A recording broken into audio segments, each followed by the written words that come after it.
I'll link his channel below.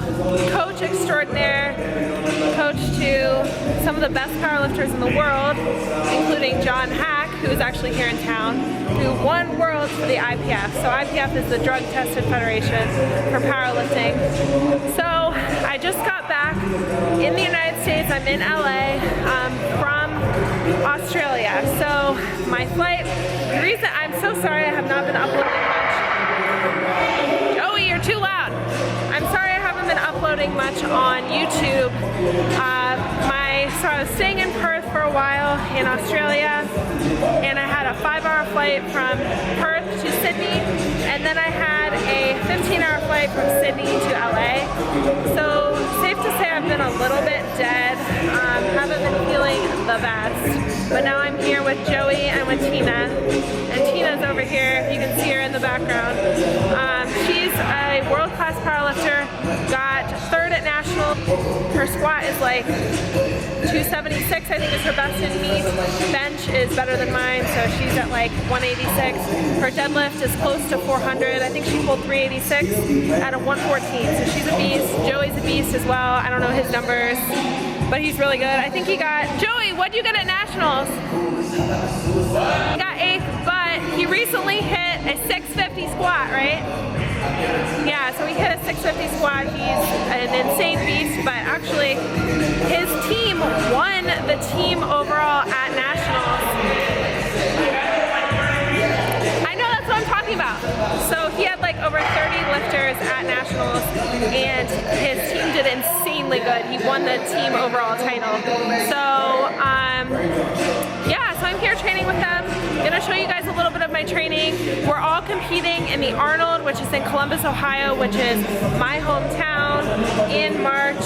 So kind of prepping for that. My training's felt a little bit shitty recently just because I've been traveling so much. So hopefully gonna get into a nice groove. We actually had a lot of fun for New Year's yesterday, New Year's Eve, and my birthday was the day before that. So it's been kind of a crazy couple weeks being in Australia for 4 and then coming to LA for about a week. So yeah, I'll show you guys some footage and then also introduce Joey.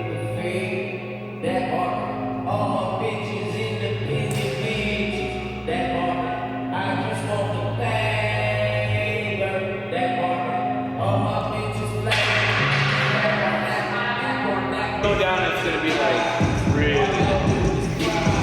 You're gonna die. You're actually dead. I'm dead. Am I? What are you doing? Am I on right now? What's good? Yeah, you are on. What's good? Joey Flex. What's good? This is Flex Comics right here. It's not me, but it's still Flex. Use code TINA10 for 10% off. What are you doing today? Some sumo singles to help dial in that very technical. You're competing in the Arnold. Yes. How many weeks is that? I think 9 weeks, 8 weeks. Oh shit. Yep. So we're competing at the same time.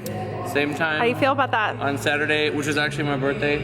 Oh my god, is it? Yeah, it's 2 years in a row. Oh my god. And it was it's kind of crazy because it wasn't gonna be like that, and then I guess they didn't have enough gear lifters. Oh right, and then so they both got invited to the. So they invited some raw lifters for Saturday. So originally we were both gonna be at the Arnold.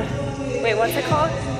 So there's the Pro Raw Challenge. Pro Raw Challenge, and then there's the American. The Pro American. Pro American, and Pro American is like you have to have a crazy wilks to qualify for it. For guys, it's like 500. And then for women, girls, it was like like 460. Yeah. So obviously I didn't qualify because my wilks was like 440. I literally just hit 460. Like I just hit it. Yeah, and for a girl, like that was the qualifying. So then they invited both of us to the Pro American, and Tina, she qualified.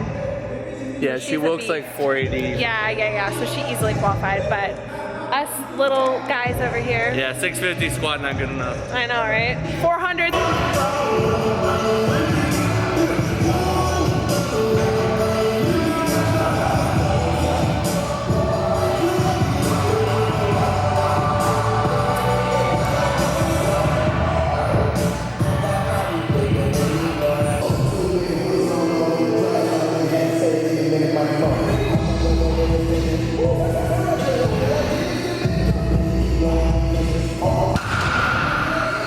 How much was that? 518. Bruh. It's so cold in here. Bruh. It's like unbelievably Bruh. cold. I know, look at you. I'm freezing. I still haven't taken off my sweatshirt.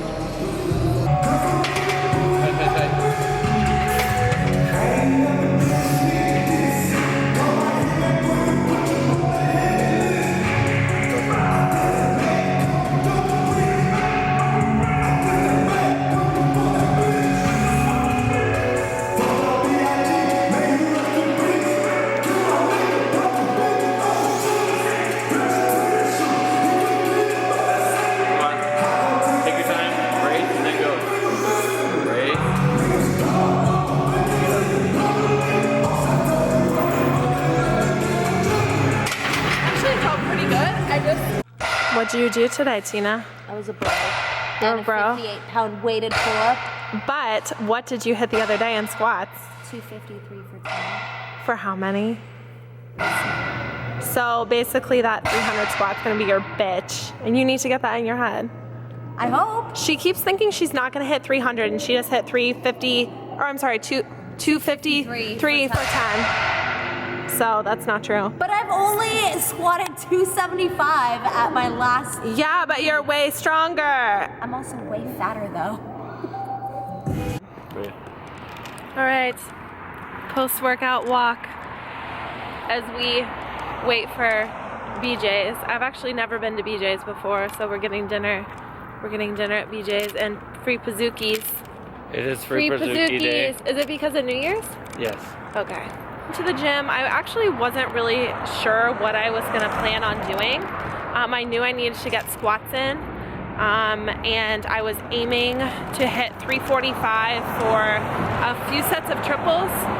Today, honestly, I just didn't have it in me. I hit 342 for 2 sets of triples, so that's actually really good. I wasn't anticipating hitting that based on how I was feeling, but it's just been a long week of travel coming from Australia, sitting on a plane for 15 long hours, actually 20, including my other flight in Australia. So really, what you have to do when you're traveling is just take it day by day and how you're feeling. And just because you have to adjust the weight down a little bit doesn't mean that you're weaker or that you're not progressing. It could be just situational. It could be temporary. When did you get here? When did you fly in? I flew in on Thursday. Yeah, so... and it's Sunday. Yeah. So, like, she flew in, and she did a shit ton of training, like, in that time, because she was so, like, hadn't been able to train, and she wanted to just get some volume in. So, traveling, especially from Australia to Los Angeles, that's gonna, like, just annihilate you for a couple days on its own. So just because the percentage that she was given was a little bit heavier than what she had for the day, doesn't mean you can't get your work in. That's whenever you work with percentage-based training, if you can't hit what you're supposed to hit, just, you know, RPE 7, RPE 8, drop it down. Go by feel. Yeah, go by feel. I mean, it's super important. There's a difference between not giving it your all and being smart about your training. Like, sometimes people think that if they adjust their weight down, then they're like failing in their training and blah blah blah, they're weak, whatever. I mean, I still mentally sometimes think that, but then I have to remind myself, like, okay, look, I just sat on a plane for 15 hours, my squats aren't gonna feel the best. This is actually a good point, because when I was a younger lifter, I used to, like, freak out whenever I wasn't strong. I would just freak out, and I'd feel like, oh, I need a deload right now, or oh, I need to take a break. But if you just stay in the gym, and when the going gets tough, you kind of just, like, you know, you want to make a left? Yeah. We're making a left. All right. Better light. Better lighting. Just adjust the weight, get your work in, and what will happen is usually the next week or the week after, when that day rolls around again, like if you start a new program and it's like a volume phase or whatever, you'll be able to handle it now. And then you start progressing. Oh shit, son. Whoa, look at this light. Yeah, so basically the message of this video is to really take it day by day, and just because you have one or a couple shitty training sessions, like, I mean, I've been traveling for over a month, so of course my training's gonna be a little bit harder to, like, it's gonna be harder to gauge exactly where I am. My training's not super consistent, so I just need to wait until I'm back home and I have about a week of consistent training and see how I'm feeling and where I need to make adjustments. So. Like travel and auto regulation, they just go hand in hand. Right. Because you always do what you have and you don't go over too much. Right.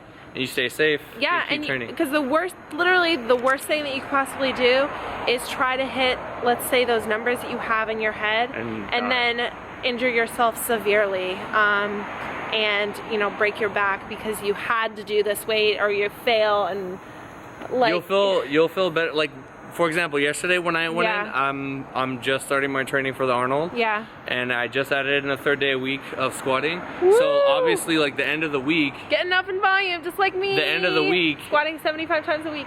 Yes. Is gonna be harder that first week because you're not used to squatting 3 times a week. Right. So like, I just, instead of stressing at all, I just like, all right, it's fine. I'm not strong today.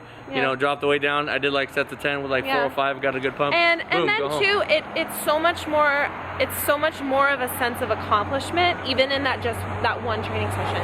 Like when I drop down the weight, even if it's just by 5%, and I can nail those triples or nail those whatever sets that I have, and I really feel good about it, I feel good leaving the session because I know it's all that I could do that day, and I didn't just give up on it. I didn't just walk away without squatting or whatever. I just adjusted the weight down. And even though, like, we're telling you, if you're not having a good day, it's fine. Like, it's just a phase. There's some people that they go through it like every other month, and it always gets them down, no matter how many times they know, like they know. You know, I shouldn't be feeling like shit right now, but like, it's hard. It takes time. But the thing you also have to remember is that training over a long period of time and improvements, it's years. It's not just a couple days at a time. It's consistency over years. Like, I look back at training days that I got mad about 3 years ago. Do they matter today? Absolutely not. Not right. So, and I think before, do you want to walk back? Yeah, we're gonna walk back. Okay. Yeah, and we're gonna wrap this up. Yep. Final thoughts. So, final thoughts. Just remember, you know, 2% for a power lifter is a lot. 2% of 1,000, you know, is gonna add up. And if you think about it, and you only add like 50 pounds to your total, and that's literally only like 3%, maybe, depending on where you're at. That adds up. Like, Katie, you're gonna add 50 pounds on your total. That sounds good, right? Yeah. But if I say, Katie, you're gonna add 2% to your total, you're gonna be like, exactly. What? That sounds dumb, you know? But you know, it's very incremental. Yeah, it's small things. So if you are just getting in the gym and giving what you have on that day, it adds up and makes a difference. Yep. So I will link Joey's channel in the description box. Baby channel. Woo! He's growing his channel. You guys need to go subscribe to him. So go subscribe to him and then comment on his last video and say, Katie is the best. The only reason I'm here is because of Katie. So, all right, bye guys.